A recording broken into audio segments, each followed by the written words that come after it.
ETF index mutual funds నేర్చుకుని stock మార్కెట్లో రాణించాలనుకుంటున్నారా? వెంటనే ఈ నెంబర్కి కాల్ చేయండి. హాయ్ హలో నమస్తే, welcome back to Suman TV. Present మనతో పాటు ఉన్నారు corporate and soft skills trainer Madhuravani garu. నమస్తే మ్యామ్. నమస్తే అండి. ఈ ఫిన్టెక్ సంస్థల్లో బ్లాక్ చైన్ జాబ్స్ అనేవి ఇప్పుడు బీటెక్ చేసే వాళ్ళకి కానీ చాలా అవకాశాలు ఉన్నాయని చెప్పేసి ఒక ఆర్టికల్ చూశాను మేడం. అసలు ఈ బ్లాక్ చైన్ అంటే ఏంటి, అసలు ఈ ఫిన్టెక్ సంస్థలు ఒకసారి రోల్స్ ఎలా ఉంటాయి, ప్రాసెస్ ఏంటి, అంటే జాబ్ రూల్స్ ఇవన్నీ ఏంటంటే? ఫిన్టెక్ అంటే మనకి ఫినాన్షియల్ టెక్నాలజీ.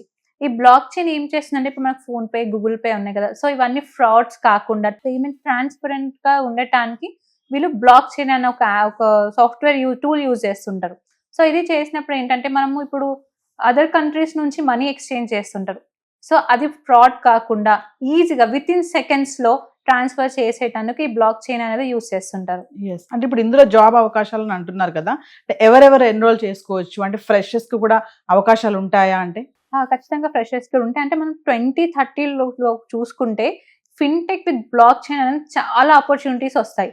సో ఇప్పటి నుంచే స్టూడెంట్స్ ఎవరైనా ప్రిపేర్ అయ్యే వాళ్ళు ఉంటే బ్లాక్ చైన్ ఇంజనీర్ అని, బ్లాక్ చైన్ ఆస్పిరెంట్ అని, సో వీటిపైన మనకి డిఫరెంట్ కోర్సెస్ ఉన్నాయి. సో మీరు అవి రీసెర్చ్ చేసి నేర్చుకుంటే ఖచ్చితంగా దీంట్లో జాబ్ మనం ఈజీగా తీసుకోవచ్చు. అంటే బ్లాక్ చైన్ అంటే డిజిటల్ పనులన్నీ చేస్తుందా? మీరు అన్నట్టుగా యూపీఐ పేమెంట్స్ కానీ ఇదంతా కూడా డిజిటల్ పేమెంట్స్ ఏంటి, ఇప్పుడు మనం చాలా ఫ్రాడ్స్ చూస్తున్నాం, ఫ్రాడ్ జరుగుతూ ఉంటున్నాయి. అవన్నీ రాకుండా ఉండటానికి వీళ్ళు బ్లాక్ చైన్ యూజ్ చేసి మీకు పేమెంట్ సెక్యూర్ గా అవ్వడానికి బ్లాక్ చైన్ అనే టూల్ యూజ్ చేస్తుంటారు.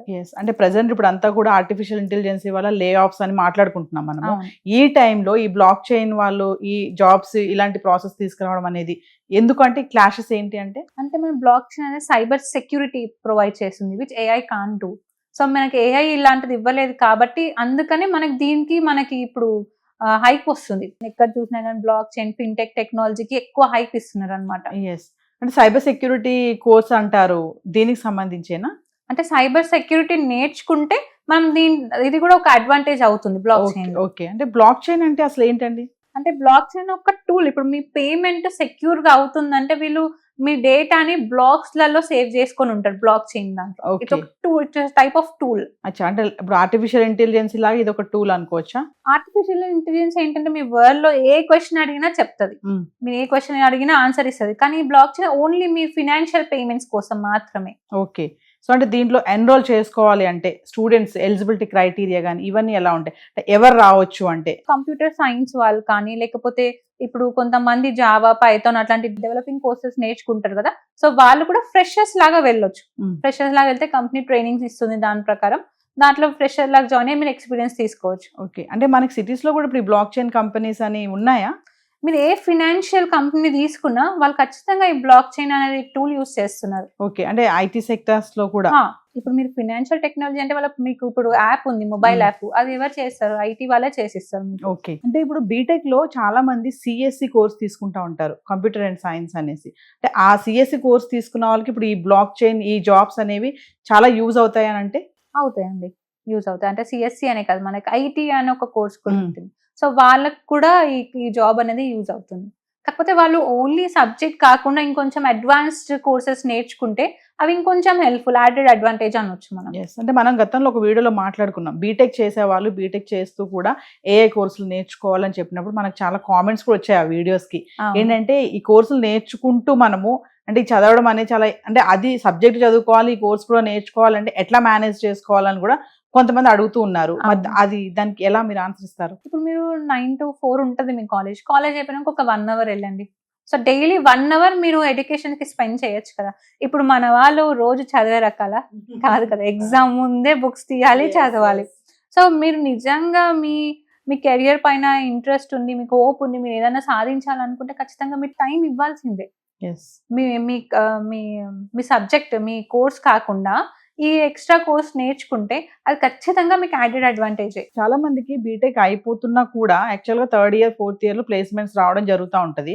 కొంతమంది 4th year అయిపోతున్నా కూడా వాళ్ళకి ఇంకా ప్లేస్మెంట్ రాదు. కొంతమందికి ఏదో ఒకటి వస్తుంది, అంటే ఏదో ఒకటి వచ్చినా కూడా చెయ్యాలి ఖచ్చితంగా, ఎందుకంటే చేయకపోతే మళ్ళీ వాళ్ళు ఏదో లిస్ట్ లో ఉండరు అని చెప్పేసి రిలేటెడ్ కాకపోయిన కోర్స్ కి అది కూడా చేస్తున్నారు అని చెప్పేసి మన టాక్ కూడా ఉన్నాయి. అంటే ఖచ్చితంగా ఏది వస్తే చెయ్యాలి అని అంటారా, ఏదైనా దాన్ని అవాయిడ్ చేసుకుని మనం ముందుకు వెళ్ళిపోవచ్చా? అంటే మీ దగ్గర మంచి స్కిల్ సెట్ ఉంది, మీరు అంటే మీ మీద మీకు 100% కాన్ఫిడెన్స్, నేను ఏ జాబ్ అయినా నేను క్రాక్ చేస్తా అనుకున్నాను అనుకోండి, ఇట్లనే కొన్ని స్టార్టప్స్ వస్తాయి.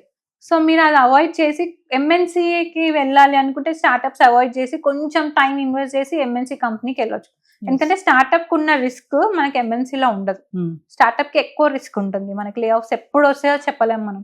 సో అది అవాయిడ్, మీరు ఒకవేళ అది వద్దు అనుకుంటే మీకు ఖచ్చితంగా ఎంఎన్సీ కావాలి, నేను క్రాక్ చేయాలి అనుకుంటే ఖచ్చితంగా మీరు ఎంఎన్సీ కోసం ట్రై చేయొచ్చు. ఎవరైతే ఇప్పుడు బీటెక్ ఫైనల్ ఇయర్ వచ్చి ప్లేస్మెంట్ లో వచ్చి వాళ్ళు స్టార్ట్ చేస్తున్నారో, ఇంకా జాబ్ వచ్చింది వాళ్ళకి చేయాలంటే 3 months వాళ్ళకి ట్రైనింగ్ పీరియడ్ ఉంటుందంట.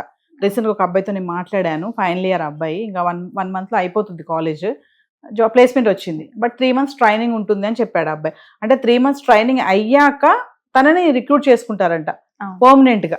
అంటే 3 months ట్రైనింగ్ అంటే వాళ్ళకి ఎలా ఉంటుంది, ట్రైనింగ్ ఎలా ఉంటుంది అని వాళ్ళని అబ్జర్వ్ చేయడం కానీ అలర్ట్ చేయడం, ఆఫ్టర్ 3 months వాళ్ళకి రికార్డ్స్ ఏమన్నా ఉంటుందా ప్రాసెస్ అంతా? ఆ 3 months ని ప్రొబేషన్ పీరియడ్ అంటారు. సో టెస్టింగ్ అనమాట, వాళ్ళు ఎట్లా చేస్తున్నారు, పర్ఫార్మెన్స్ ఎలా ఉంది. అంటే ఇప్పుడు మనం ఎంఎన్సీ సాఫ్ట్వేర్ అంటే ప్యాకేజెస్ కొంచెం బాగుంటాయి, ఎక్కువ ఉంటాయి. సో ఏం రాని వాళ్ళని తీసుకుంటే వాళ్ళకి లాస్ కదా. సో అందుకని కొన్ని కంపెనీస్ 3 months ప్రొబేషన్, కొన్ని కంపెనీస్ 1 month ప్రొబేషన్ అలా ఇస్తారు.